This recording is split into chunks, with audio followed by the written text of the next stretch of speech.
Lecture में हमने ये देखा था कि लैप्लास ट्रांसफॉर्म को यूज़ करते हुए हम एलटीआई सिस्टम्स की स्टेबिलिटी और कॉजलिटी के बारे में क्या बता सकते हैं। ठीक है, या अगर कोई सिस्टम स्टेबल है या कॉजल है तो उसका रीजन ऑफ कन्वर्जेंस या लैप्लास ट्रांसफॉर्म किस किस्म का होगा।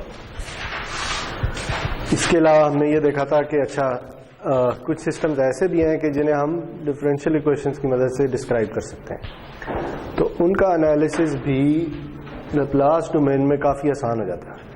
सही, तो उसमें हमने कुछ एग्जांपल्स की थी कि अगर हमें से कोई डिफरेंशियल इक्वेशन दी गई है किसी सिस्टम की, तो हम उस सिस्टम को लैप्लास के ज़रिए कैसे एनालाइज कर सकते हैं, कैसे बता सकते हैं कि ये सिस्टम से कॉजल है या स्टेबल है या नहीं, या उसका इम्पल्स रिस्पांस कैसे निकाल सकते हैं। इस तरह की चीज़ें देखेंगे। तो आज की डिस्कशन उससे रिलेटेड है, तो कुछ छोटी छोटी चीज़ें रह गई हैं। एक जो चीज़ हमने नहीं शायद की प्रॉपर्टीज ऑफ लैप्लास ट्रांसफॉर्म में, वो है initial and final value theorem.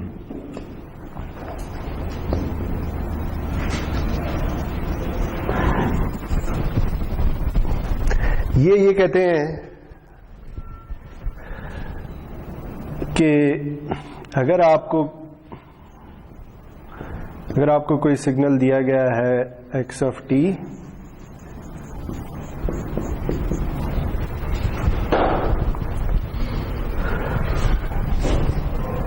तो अगर आप उसका लैप्लास ट्रांसफॉर्म लें, उस s के साथ मल्टीप्लाई कर दें और s को इन्फिनिटी पुट कर दें, तो ये ना आपको x ऑफ t की वैल्यू दे देता है t इक्वल्स टू 0। दूसरे अल्फाज में, अगर आपको कोई सिग्नल दिया गया है और आप उसकी फॉर एग्जांपल वैल्यू देखना चाहते हैं टाइम में कि उसकी value time t equal to 0 पे क्या होगी, तो आप कुछ इस तरह से कैलकुलेट कर सकते हैं कि उस लैप्लास ट्रांसफॉर्म को s से मल्टीप्लाई करें और फिर s को इन्फिनिटी डाल दें। ठीक है, लेकिन इसके लिए ज़रूरी है कि ये जो सिग्नल है x ऑफ t, ये राइट साइडेड हो। दूसरे अल्फाज में इसकी वैल्यू 0 होनी चाहिए फॉर t लेस देन 0। ठीक है, ये ऐसी है कि जैसे हमने बहुत से सिग्नल देखे हैं जो u ऑफ t से मल्टीप्लाई हुए होते हैं। तो अगर कोई ऐसा सिग्नल है कि जो राइट साइडेड है, तो उसकी इनिशियल वैल्यू अब t से पहले तो उसकी वैल्यू है ही 0। ठीक है, तो t इक्वल टू 0 पे या t इज इक्वल टू आप कह सकते हैं 0 प्लस पे उसकी क्या वैल्यू होगी, वो आप लैप्लास ट्रांसफॉर्म के थ्रू भी कैलकुलेट कर सकते हैं। ठीक है, इसी तरह आप इसकी फाइनल वैल्यू भी कैलकुलेट कर सकते हैं। फाइनल वैल्यू का क्या मतलब है कि जब t इन्फिनिटी को अप्रोच करो, वो कैसे आएगी, वो ऐसे आएगी कि आप यही एक्सप्रेशन लें लेकिन इसमें 0 डाल दें इसको।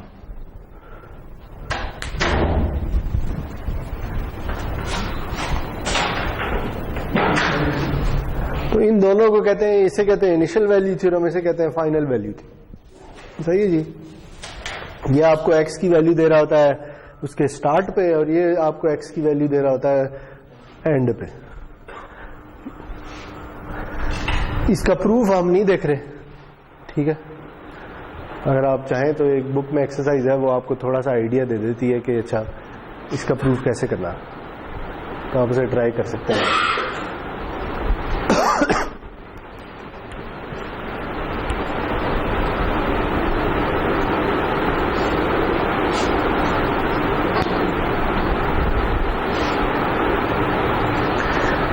ठीक है जी, तो इसकी एक छोटी सी एग्जांपल भी उसने दी है बुक में। की जाए, एक मिनट।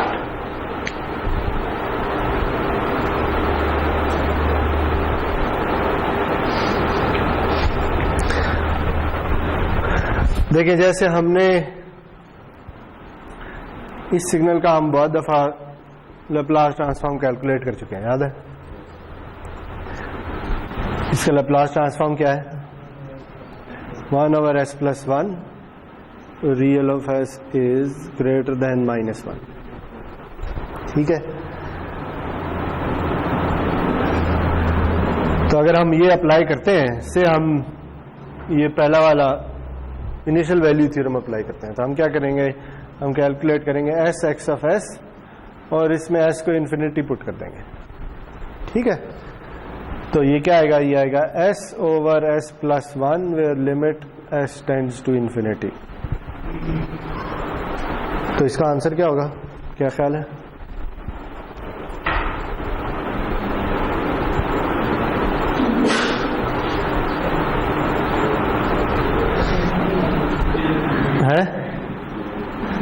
से मैं s कॉमन ले लेता हूं, ठीक है, नीचे से, तो ये आ जाएगा s × s/1 + 1/s। ठीक हो गया, तो क्या आंसर आएगा, ये दोनों कैंसिल आउट हो गए, तो आंसर क्या आएगा 1। ठीक है, और आप अगर आप इधर भी चले जाएं और t = 0 डाल दें तो तब भी वैल्यू 1 ही आनी है। ठीक है, तो ये एक चेक भी हो सकता है कि अगर आप किसी सिग्नल का लैप्लास ट्रांसफॉर्म आपने फाइंड किया है तो जल्दी से आप ये डाल के देख सकते हैं कि क्या वैल्यू वही आ रही है जो टाइम में थी। ये एक किस्म का चेक भी है कि आपने जो लैप्लास ट्रांसफॉर्म कैलकुलेट किया वो ठीक भी है या नहीं।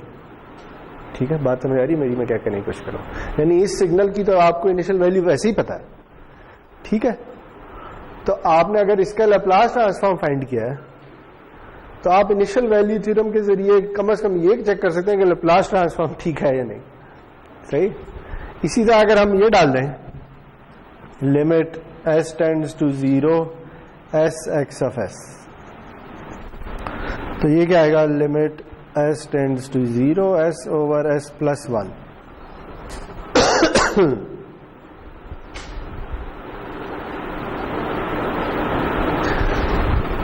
तो क्या आएगा आंसर,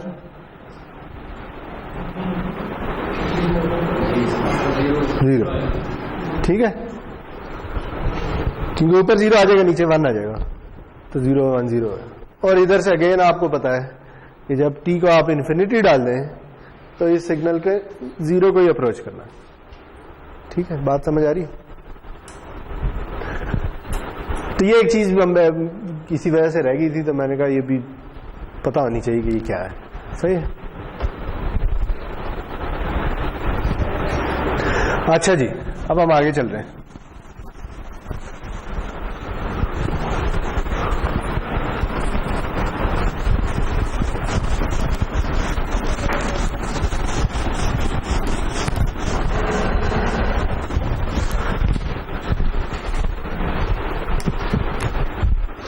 इस टॉपिक का शायद नाम है block diagram representation using Laplace transform।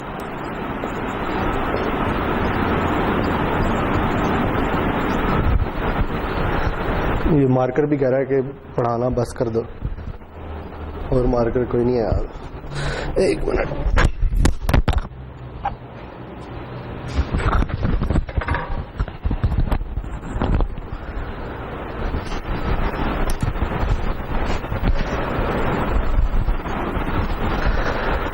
अच्छा जी, देखें अभी तक हम क्या करते हैं, हम यूजुअली एक सिस्टम को इस तरह से रिप्रेजेंट करते हैं कि अच्छा उसकी कोई इनपुट है x(t), उसका कोई इंपल्स रिस्पांस है और उसकी आउटपुट आ जाएगी y(t).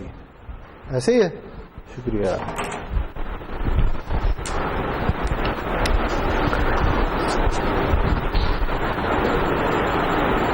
तो इसी तरह हम इधर h(t) की जगह h(s) भी लिख सकते हैं।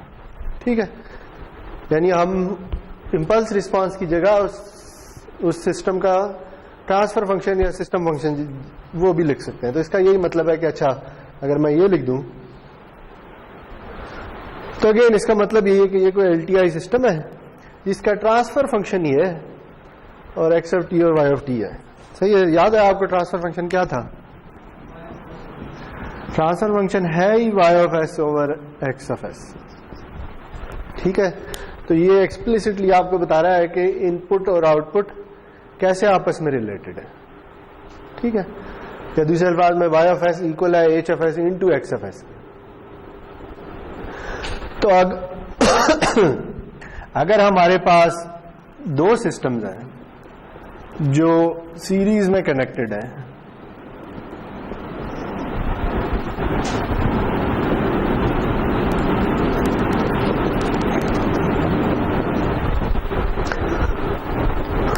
तो हम ये पहले पढ़ चुके हैं कि हम दो सीरीज में कनेक्टेड सिस्टम्स को एक सिस्टम भी कह सकते हैं, ये याद है। और इस कंबाइंड सिस्टम का इंपल्स रिस्पांस क्या होगा, ये याद है क्या होगा? अगर इसका इंपल्स रिस्पांस h1 है, इसका h2 है, तो अगर मैं इन दोनों सिस्टम्स को एक सिस्टम के तौर पर रिप्रेजेंट कर लूं तो इनके इंपल्स रिस्पांस कन्वॉल्व हो जाएंगे। ठीक है, तो ये कंबाइंड सिस्टम का जो इंपल्स रिस्पांस है वो इक्वल होगा h1t कन्वॉल्व विद h2t। ठीक है, तो लैप्लास में क्या होगा, यानी h ऑफ s क्या होगा,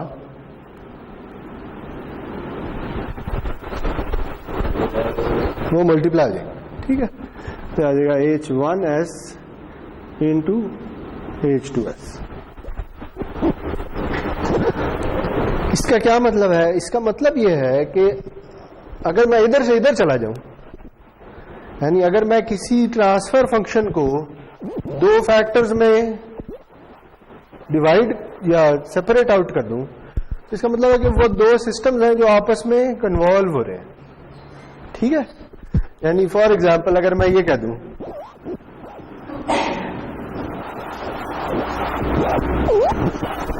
ऐसे, मैं एक एग्जांपल ले रहा हूं,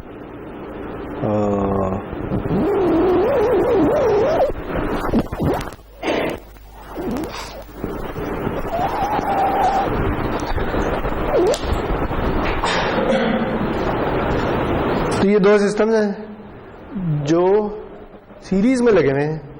आप ये कह सकते हैं कि अच्छा इनके ट्रांसफर फंक्शन आपस में मल्टीप्लाई हो रहे हैं। ठीक है, लेकिन मल्टीप्लाई होने का मतलब यह है कि टाइम में अगेन कॉन्वोल्यूशन होगी। ठीक है, तो ये बताएं इधर जो आउटपुट आएगी वो क्या होगी, क्या ख्याल है? z ऑफ t क्या होगा? इस 1/s का क्या मतलब है? यूनिट स्टेप, याद है हमने ये कहा था कि अगर x h of t u of t हो तो h ऑफ s क्या आता होता है, वो 1/s आता होता है। ठीक है, तो इसका मतलब है कि z ऑफ t फिर किसके इक्वल होगा? z ऑफ t इक्वल होगा u ऑफ t। और इसका क्या मतलब है, ये याद है किसी को कि u ऑफ t किस सिस्टम का इंपल्स रिस्पांस होता है? उस सिस्टम को हमने एक नाम दिया है बहुत अरसे से, एक्यूमुलेटर का। ठीक है, ये याद है किसी को? हाँ, कि अगर कोई सिस्टम है इसकी आउटपुट की किया है तो इसका इंपल्स रिस्पांस जो है वो u ऑफ t, ये हम पहले कर चुके हैं।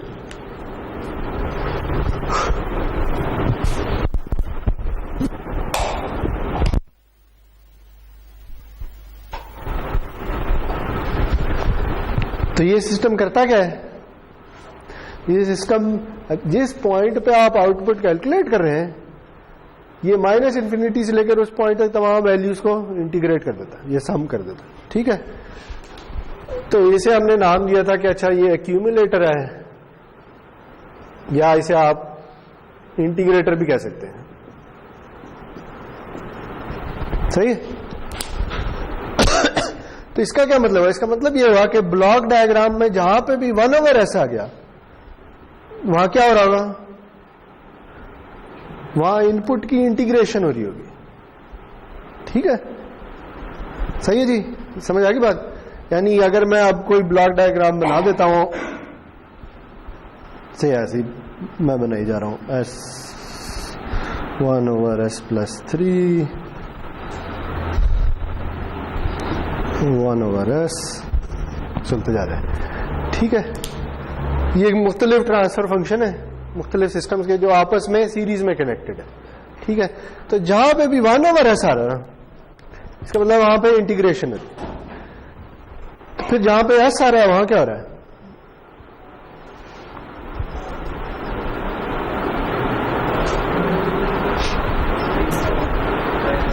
s कब आता है? किसी को याद है? अगर मेरे पास कोई सिग्नल है x(t) और उसका लैप्लास ट्रांसफॉर्म है x(s), ठीक है, तो अगर मैं इस x(s) को s से मल्टीप्लाई कर दूं तो इधर क्या होगा? तो डेरिवेटिव आ जाएगा। ठीक है, तो जैसे ये इंटीग्रेशन है इसी तरह ये डिफरेंशिएशन है। ठीक है जी, तो ये दो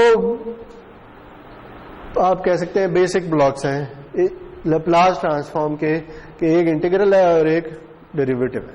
भाई ये आप जब कंट्रोल सिस्टम्स पढ़ेंगे ना तो उसमें यही चीजें यूज हो रही होंगी। वहां पे कहीं पे इंटीग्रेशन हो रही होगी, कहीं पे डेरिवेटिव हो रहा होगा। आप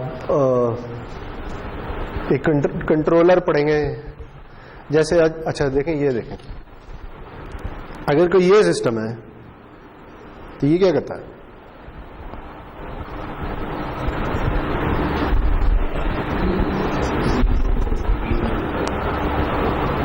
इसी इनपुट को 3 से मल्टीप्लाई करना होता है। ठीक है, बताएं अगर h(s) 3 हो, ये 3 का मतलब है कि इसका ट्रांसफर फंक्शन 3 है। ठीक है, तो h(t) क्या होगा?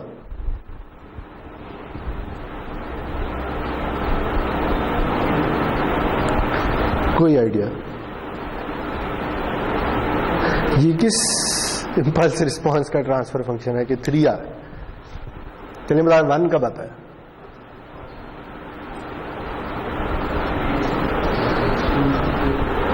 लैप्लास ट्रांसफॉर्म 1 कब होता है? For all values of s। याद है किसी को?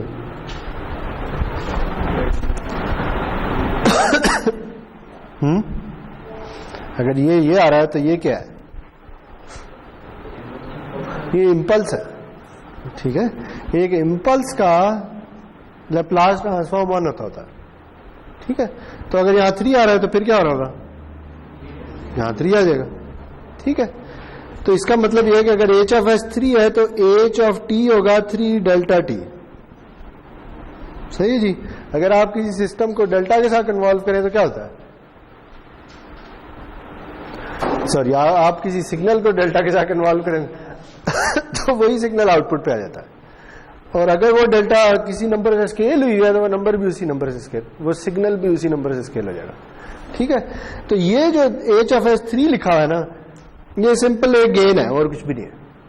ठीक है, तो अगर यहां 3 लिखा है या कोई और नंबर लिखा है तो ये बेसिकली एक गेन है कि आप अपने सिग्नल को किसी गेन से मल्टीप्लाई करके आउटपुट पे लेके आ रहे हैं। तो ये 3 बेसिक बिल्डिंग ब्लॉक्स हैं। ठीक है जी, ये गेन है, इसे गेन भी कहते हैं और इसे कंट्रोल सिस्टम्स में ना प्रोपोर्शनल भी कहते होते हैं। ठीक है, यानी ये जो आउटपुट है ये इसका प्रोपोर्शनल है, कोई कांस्टेंट है जो मल्टीप्लाई हो रहा है। तो ये गेन है, ये इंटीग्रेटर है, ये डिफरेंशिएटर है। ओके, ये 3 बेसिक बिल्डिंग ब्लॉक्स हैं एस डोमेन में। तो इसकी एक एग्जांपल करते हैं, देखते हैं कि ये कैसे यूज होते हैं।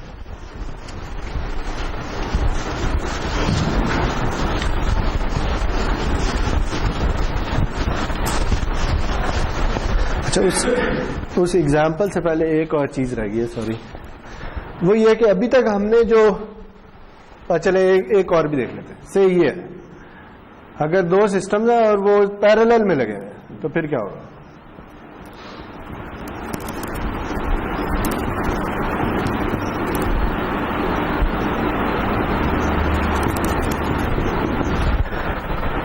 अगर 2 सिस्टम्स हैं पैरेलल में लगे हैं और मैं उन्हें एक सिस्टम से रिप्लेस करना चाहता हूं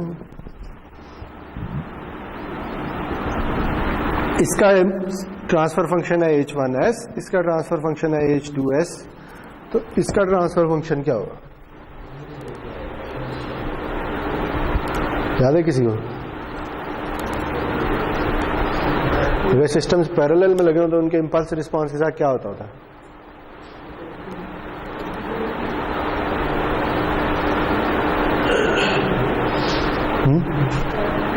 ऐड हो जाता। ठीक है, तो ये जो इंपल्स रिस्पांस होगा ये होगा h1t प्लस h2t।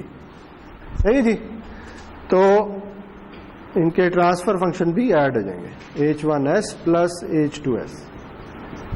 ठीक हो गया।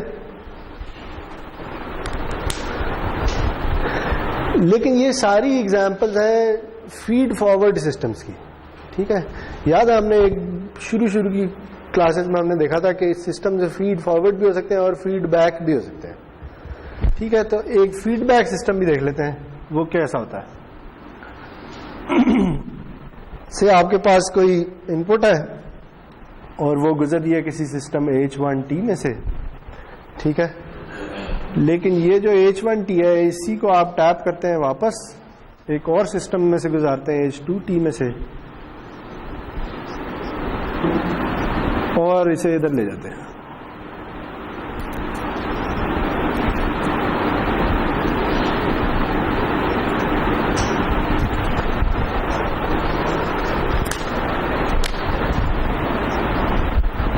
आपकी आउटपुट ये है।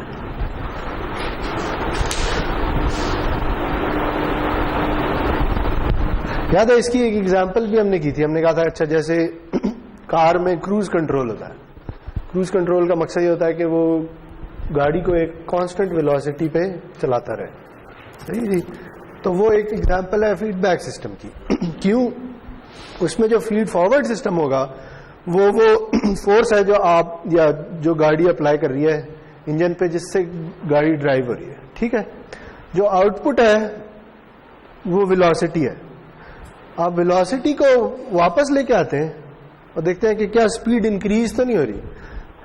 देखिए, अगर आपने किसी गाड़ी को एक कांस्टेंट स्पीड पे चलाना है तो फिर आपको क्या करना होगा, आपको हर वक्त वेलोसिटी को मॉनिटर करना होगा। अगर वेलोसिटी बढ़ रही है तो आपको जो इंजन को फ्यूल इंजेक्शन और ये से कम करना होगा ताकि स्पीड कम हो जाए। और अगर वेलोसिटी कम हो रही है, स्पीड कम हो रही है, तो आपको ज्यादा फ्यूल इंजन को देना होगा ताकि स्पीड बढ़ जाए। ठीक, ये बात समझ आ रही मैं क्या कहने की कोशिश कर रहा हूं? तो इस केस में क्या है कि आपको एक फीडबैक पाथ चाहिए जो मॉनिटर कर रहा हो कि इस वक्त स्पीड है क्या। ठीक है, और उस स्पीड की मदद से वो ये कैलकुलेट कर रहा हो कि अच्छा कितना फ्यूल इस इंजन को इस वक्त मैंने देना। बात समझ आई? तो इस केस में आपको ये वाला पाथ भी चाहिए, सिर्फ ये वाला पाथ नहीं चाहिए। अगर देखें एक गाड़ी है जो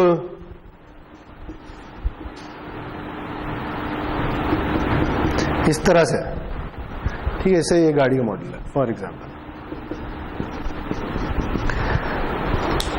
तो आप उसे एक इनपुट दे रहे हैं या उसे आप एक खास रेट पे फ्यूल दे रहे हैं इंजन को और वो आपको एक स्पीड प्रोवाइड कर रहा है। ठीक है, लेकिन अगर आप इस चीज को कांस्टेंट रखें तो क्या होगा, जब चढ़ाई आएगी तो स्पीड कम हो जाएगी, उतराई आएगी तो स्पीड ज्यादा हो जाएगी। ठीक है, कोई कंट्रोल नहीं है आपके पास कि जिससे आप स्पीड को एक कांस्टेंट वैल्यू पे रख सकें। सही है, तो ये एक फीड फॉरवर्ड सिस्टम है कि जिसमें आप इनपुट दिए जा रहे हैं और उसके मुताबिक आउटपुट आई जा रही है।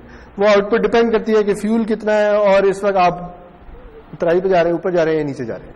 सही, लेकिन इस सिस्टम में आप स्पीड को कांस्टेंट नहीं रख सकते। अगर आपको स्पीड को कांस्टेंट रखना है तो आपको स्पीड को मॉनिटर करना पड़ेगा। ठीक है, ये देखना पड़ेगा कि अच्छा अगर उतराई आ गई है और स्पीड बढ़नी शुरू हो गई है तो मुझे अपनी फ्यूल इंजेक्शन कम कर देनी चाहिए ताकि स्पीड कम हो जाए वापस। और अगर चढ़ाई आ गई है और स्पीड कम होनी शुरू हो गई है तो मुझे ज्यादा फ्यूल इंजेक्ट करना चाहिए ताकि स्पीड वापस उस वैल्यू पे आ जाए। ठीक है, तो फीडबैक सिस्टम उस जगह पे चाहिए होते हैं कि जहां पे आपको किसी से वैल्यू को कंट्रोल करना है। जैसे एसी है, एसी ने क्या करना है कि आपके रूम के टेम्परेचर को एक खास टेम्परेचर पे लेके आना है और जब वो उस टेम्परेचर पे पहुंच गया तो एसी को बंद हो जाना चाहिए। ऐसे ही है ना, और फिर एसी दोबारा ऑन हो जाए जब टेम्परेचर से, अगर 25 डिग्री आपने रखा, 25 से जब नीचे चला जाए तो दोबारा ऑन हो जाए। तो अगेन उसमें भी आपको एक फीडबैक पाथ चाहिए, ठीक है। वो फीडबैक पाथ ये देख रहा हो कि इस वक्त टेम्परेचर क्या है और उसके मुताबिक एसी को ऑन ऑफ कर रहा हूं, ठीक हो गया। तो फीडबैक सिस्टम्स इस केस में चाहिए। तो अगर आपके पास एक फीडबैक सिस्टम है कि जिसमें ये इनपुट है, ये एक सिस्टम लगा है जिसके मुताबिक आउटपुट आ रही है, लेकिन आउटपुट को आप टैप करके वापस इधर लेके जा रहे हैं, ठीक है। और इन दोनों से आप एक नया सिग्नल जनरेट कर रहे हैं, मैं ई ऑफ टी कह रहा हूं, और ई ऑफ टी फीड हो रहा है इधर, ठीक है जी। तो इस केस में अगर हम लेप्लास की डोमेन में बात करें तो यहां पे क्या होगा, यहां पे होगा H1s और यहां पे होगा H2s, ठीक है। ये इन दोनों इंडिविजुअल सिस्टम्स के ट्रांसफर फंक्शन है, सही है। और अब मुझे करना क्या है, मुझे इन्हें एक सिस्टम से रिप्लेस करना है और इस सिस्टम का मुझे ट्रांसफर फंक्शन चाहिए, सही है। कि ये ट्रांसफर फंक्शन क्या होगा, तो क्या ख्याल है, कोई आइडिया है ये कैसे कैलकुलेट कर सकते हैं?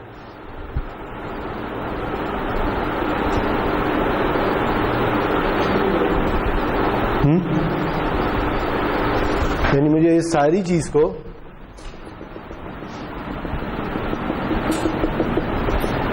इस डब्बे में बंद करना है।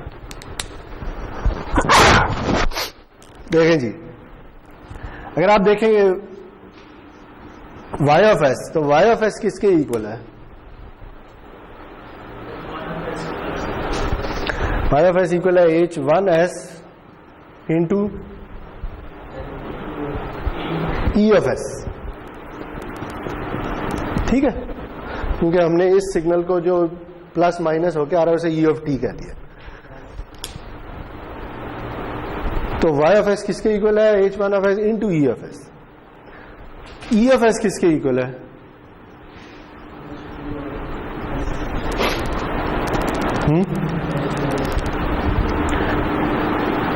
H2s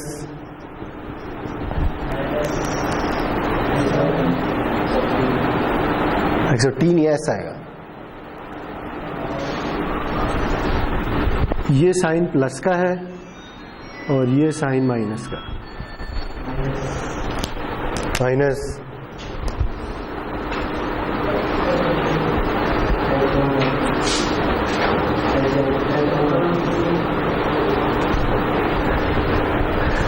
से मैं ऐसे एक नाम दे देता हूं, इसे मैं नाम दे देता हूं z ऑफ t। आप बताएं, z की टर्म्स में बता दें, वो आसानी हो जाएगी। e ऑफ s किसके इक्वल है? g ऑफ s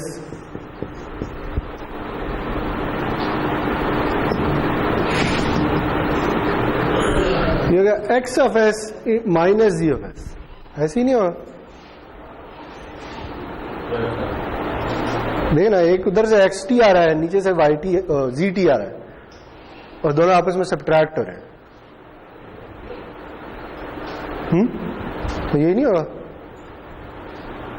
है ना। अगर दो सिग्नल्स हैं x of t minus g of t, ये e ऑफ t के इक्वल है, तो अगर मैं दोनों साइडों का लैप्लास ले लूं तो e of s equal x of s minus g of s नहीं आ जाएगा, ठीक है। अच्छा, लेकिन g ऑफ s खुद क्या है?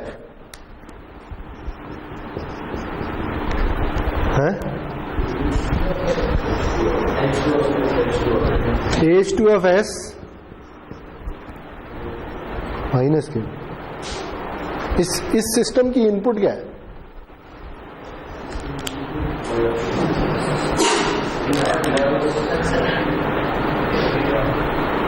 इस सिस्टम की इनपुट क्या है? y ऑफ t, ठीक है। तो फिर यहां क्या आएगा? यहां y ऑफ s आएगा, ठीक है। समझिएगा, ये सिस्टम उल्टा लगा हुआ है, इसकी ये इनपुट है और ये आउटपुट है, ठीक है।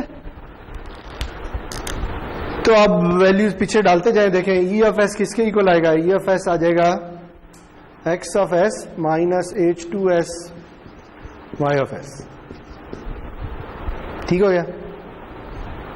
मैंने यहां z ऑफ s की वैल्यू डाल दी, और फिर अगर मैं इसमें डाल दूं तो ये क्या आ जाएगा, y of s equal h1s into x of s minus h2s into y of s। क्या ख्याल है? अब मैंने क्या किया, मैंने e ऑफ s में ये वैल्यू डाल दिया। ठीक है, फायदा क्या हुआ? फायदा ये हुआ कि अब देखें ये जो इक्वेशन है ये सारी की सारी या y में है या x में, और साथ सिस्टम की वैल्यू, सिस्टम के ट्रांसफर फंक्शन आ रहे हैं। तो अब मुझे निकालना क्या है, मुझे h ऑफ s निकालना है। h ऑफ s क्या है?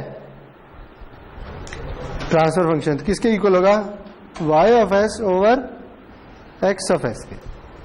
ठीक है, तो यहां से अब मैं किसी तरीके से y ऑफ s और x of s over x of s निकाल देता हूं। ठीक है जी, तो वो क्या आएगा, y ऑफ s, इस वाली टर्म को अगर उधर ले जाऊं तो आ जाएगा plus h2s y of s equals h1s x of s। हाँ,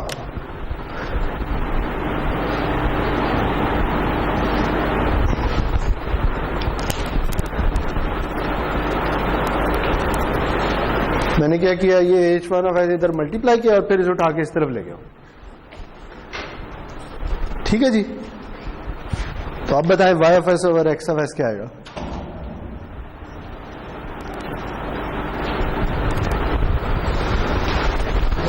होएगा h1s divided by 1 plus h1s into h2s। सही?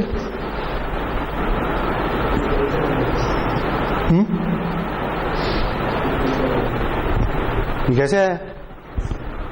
कौन बोल रहा, कौन? मुझे तो यही नहीं समझा।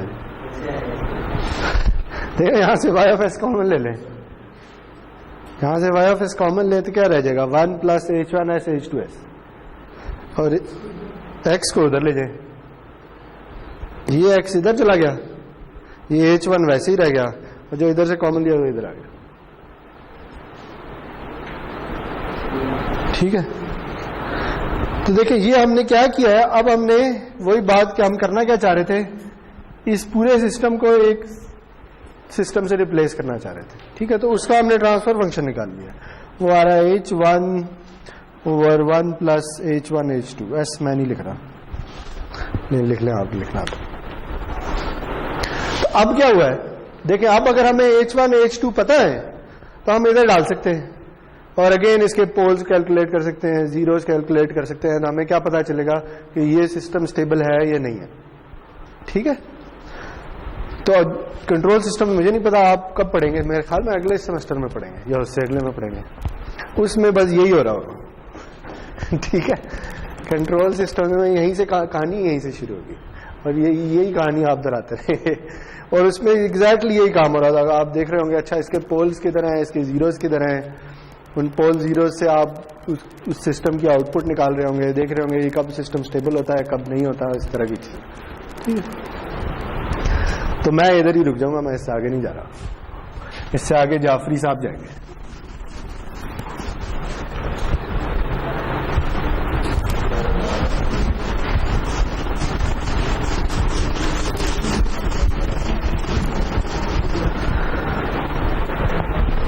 अच्छा जी, तो अभी तक हमने क्या देखा है, हमने ये देखा है कि अगर सिस्टम सीरीज में लगे हो, पैरेलल में लगे हो, या कोई फीडबैक सिस्टम हो, तो उसे एस डोमेन में कैसे रिप्रेजेंट किया जा सकता है।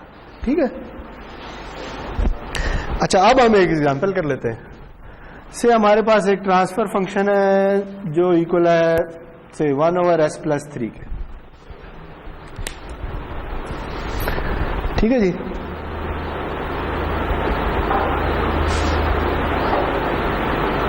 तो हम ना इसे इस तरह से किसी ब्लॉक डायग्राम की फॉर्म में रिप्रेजेंट करने की कोशिश करेंगे इस सिस्टम को।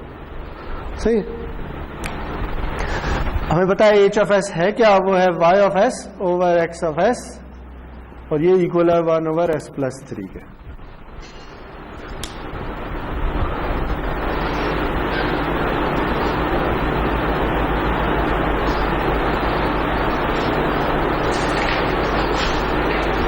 तो चूंकि ये इस ब्लॉक डायग्राम में देखें ये कन्वेंशन है कि हम लेफ्ट साइड पे इनपुट लिख रहे होते हैं और राइट साइड पे आउटपुट लिख रहे होते हैं। तो हम इसी तरह ना उधर इनपुट आउटपुट को सेपरेट आउट करने की कोशिश करेंगे, ठीक है। देखिए अगर मैं इसे इधर ले जाऊं, इसे इधर ले आऊं, तो ये आएगा y of s into S plus 3 equals x of s।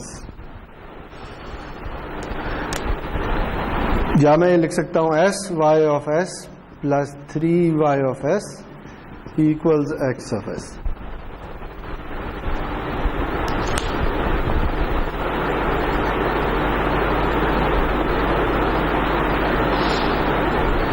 ठीक है।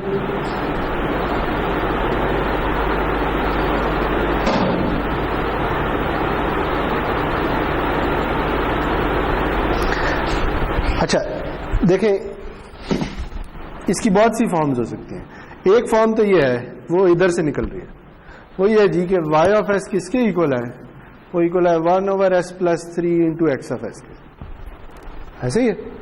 तो एक तो मैं ये कह सकता हूं, चलिए इसे रहने दें, कि एक ब्लॉक डायग्राम तो ये है जी,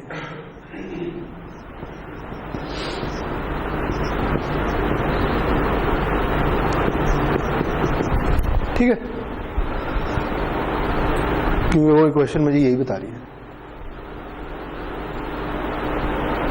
लेकिन से मैं इस फैक्टर को ना मजीद ब्रेकअप करना चाहता हूं उन 3 फंडामेंटल्स में जो हमने पढ़े हैं, गेन, इंटीग्रेटर और डिफरेंशिएटर, ठीक है। तो हम ये चाहेंगे कि ये 1/s प्लस 3 ना आ रहा हो, बल्कि या 1/s आ रहा हो, या s आ रहा हो, या कोई गेन आ रहा हो, इस तरह की कोई वैल्यूज आ रही हो, ठीक है। तो वो करने की कोशिश करते हैं। देखें अब इसलिए मैं इससे एक स्टेप आगे चला गया हूं, यहां पे आ गया हूं। अब देखें s y of s equals x of s minus 3y of s।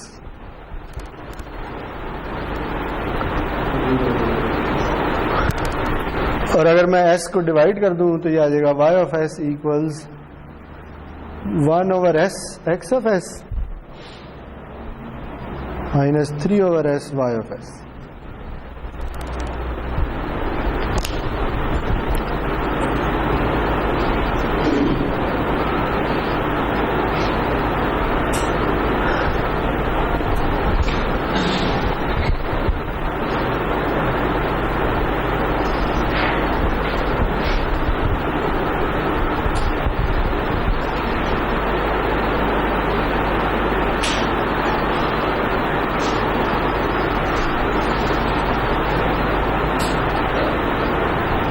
तो इसकी अगर हम ब्लॉक डायग्राम बनाने की कोशिश करें,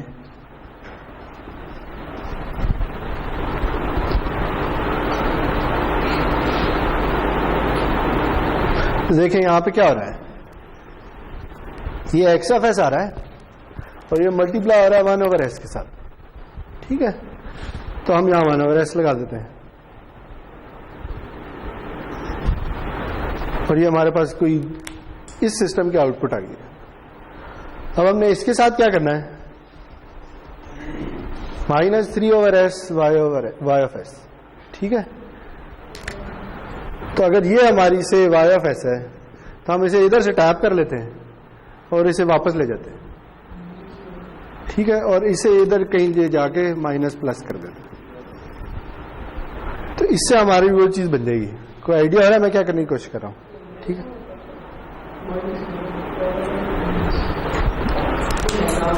माइनस होगा, प्लस होगा, माइनस ही होगा ना। हाँ ये अभी ये तो मैंने वैसे ही ड्रॉ कर दिया। ये अभी देखना हमने कि इधर प्लस हो रहा है या माइनस हो रहा है, वो भी हम देखेंगे।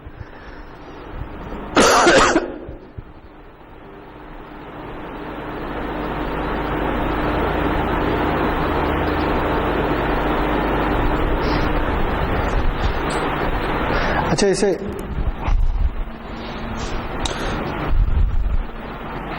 एक मिनट यार, सॉरी। अच्छा जी, तो अब हमें ये देखना है कि इधर हमने इसके साथ क्या करना है ताकि हम इसे इधर लेके जाएं और माइनस कर सकें। सही है जी। तो क्या ख्याल है इधर क्या आएगा?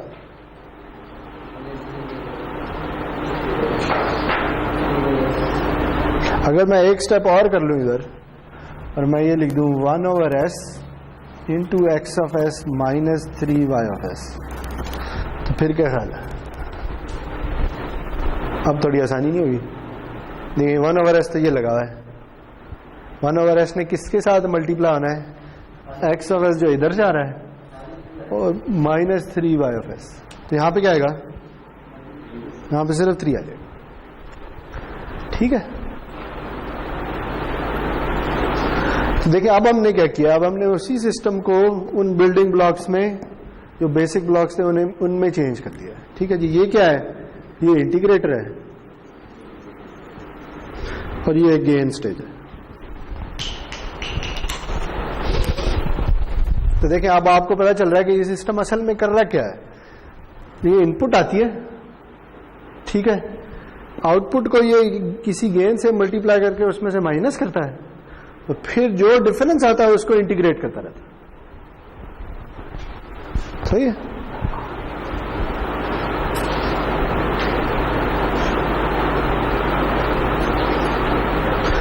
तो ये एक ही सिस्टम है, लेकिन यहां से आपको इतना आइडिया नहीं हो रहा कि ये इस सिस्टम में क्या हो रहा है, लेकिन यहां जरा ज्यादा बात क्लियर होगी।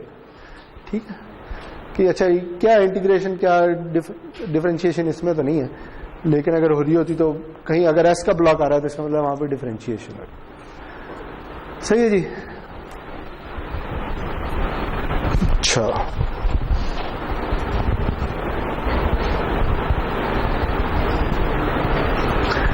क्या ख्याल है, बस कर दें?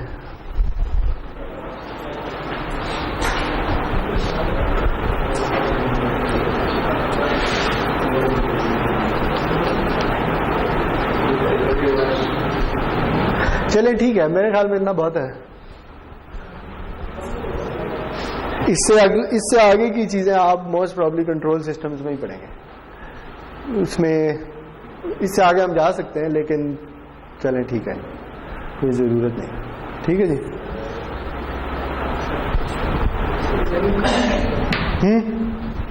चलें जी, अब बस कर दें मेरे ख्याल में।